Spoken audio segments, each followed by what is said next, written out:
조선일보와 여당 의원들이 세월호 참사 이후 정부에 대한 비판 움직임을 좌파의 선동으로 몰아붙이고 있습니다. 세월호 참사를 정치적으로 이용하지 말라고 합니다. 하지만 유가족들과 추모 집회 주최 측은 추모 활동을 정치적으로 몰아붙이는 시도에 강력히 대처하겠다고 밝혔습니다. 노지민 PD가 보도합니다. 오늘 새누리당의 세월호 특별위원회 회의에서 홍문종 사무총장은 일부에서 사고를 이용해 갈등과 분열을 조장하고 있다며 뉴욕타임즈에 실린 세월호 광고를 비판했습니다. 황우여 대표를 비롯한 새누리당 최고위원들이 어제 정부의 세월호 구조 실패를 비판하는 여론들에 대해서 정치적인 비판이라고 규정한 것을 오늘 다시 꺼내든 겁니다. 세월호 추모 집회에 대한 정치색 칠하기는 지난 6일 조선일보의 칼럼들이 시발점이 됐습니다. 조선일보는 추모 집회 참여자 중 진보 진영 인사들의 정치 지향성을 강조하고 정치꾼, 좌파 세력과 같은 표현을 쓰면서 6.4 지방선거까지 끌어들였습니다. 민경욱 청와대 대변인의 유가족 순수성 발언도 같은 맥락에 있었습니다. 안산 추모 집회를 주관하고 있는 안산시민사회연대는 이 같은 색깔론을 납득할 수 없다고 말합니다. 아마 그 촛불에 대해서 정확하게 참여해서 확인하신 분들은 절대 그렇게 표현하기 어렵다고 저는 판단이 되거든요.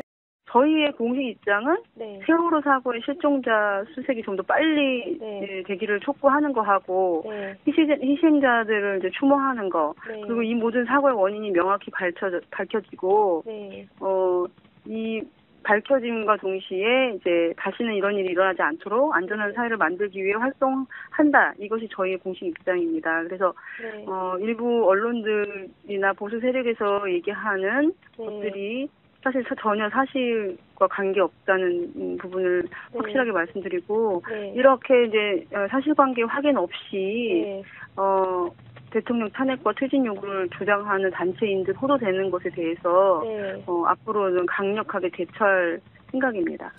세월호 유가족들은 더 단호합니다.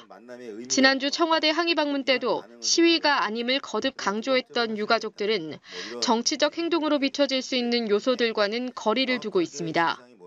유가족들의 요구사항은 분명합니다. 현장에서 이렇게 특별히 크게 문제가 된 적은 제가 없는 걸로 알고 있고요. 또 사소한 이런 건 있었지만 바로바로 그 자리에서 해결이 되고 풀리고 서로 이해가 되는 이런 상황들이었고 그래서 오히려 이런 부분을 좀 너무 심각하게 또는 심도 있게 보도를 하는 것 자체가 선동을 하는 게 아닌가 생각을 하는 거고 특별히 무슨 어떤 정당이라든가 어떤 그 계파의 이익을 위해서 움직이는 사람들이 아니라고 그러면 국민들께서 자발적으로 이렇게 행동하시는 것에 대해서 그런 식으로 몰아붙이는 거는 그냥 잊혀지기를 바라는 거 아닌가? 아니면 이런 식으로 해서 좀 희석시켜서 대충 덮고 넘어가려고 하는 건 아닌가 오히려? 이제 그런 생각을 오히려 들게 하죠. 그래서 좋은 그런 대응 방법은 아니라고 생각을 합니다. 현 대통령, 현 정부가 이 일을 해주는 겁니다.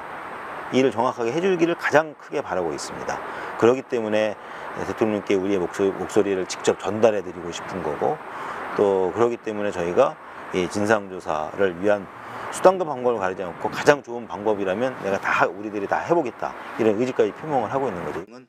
오보와 왜곡 보도로 정부의 구조 실패를 가려줬던 언론, 구조 실패에 대한 비난을 받고 있는 정부와 여당. 이들이 추모를 위한 행동에 정치색을 입히려는 목적은 분명해 보입니다. 자신들에 대한 비난을 약화시키고 추모 여론에 균열을 내는 것입니다. 그런 정치적 동기가 유가족과 추모 시민들에 대한 정치적 공격으로 나타나고 있습니다. 국민TV 뉴스 노지민입니다.